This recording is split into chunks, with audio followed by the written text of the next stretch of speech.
আসসালামু আলাইকুম এভরিওয়ান, আশা করি সবাই ভালো আছেন। তো আজকে আমি নিয়ে আসলাম ইংলিশ লিটারেচারের উপরে ভিডিও।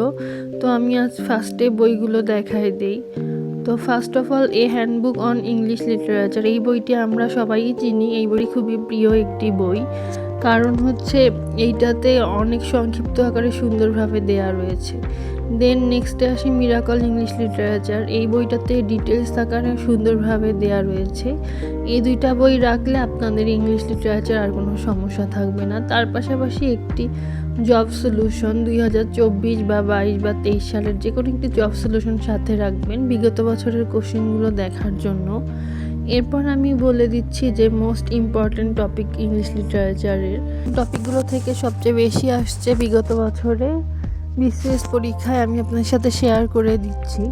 তো ফার্স্টেই হচ্ছে শেক্সপিয়ার, দেন টি.এস. ইলিয়ট, আর্নেস্ট হেমিংওয়ে, দেন চার্লস ডিকেন্স, এগুলো থেকে অনেক বেশি কোশ্চেন হয়ে থাকে। তারপর আলেকজান্ডার পোপ থেকে হয়ে থাকে, পি.বি. শেলি অনেক বেশি ইম্পর্টেন্ট, জর্জ অরওয়েল অনেক বেশি ইম্পর্টেন্ট। তারপর লিটারি টার্ম এবং কোটেশন থেকে অনেক কোশ্চেন আসে। তো সবগুলো টপিক আমি বলছি না, আপনারা এখানে অ্যানালাইসিস রয়েছে, শেয়ার করলাম, এটা দেখে নেবেন। তো এরপর আপনারা কোন সাবজেক্টের ভিডিও চান কমেন্টে জানাতে পারেন। ধন্যবাদ সবাইকে।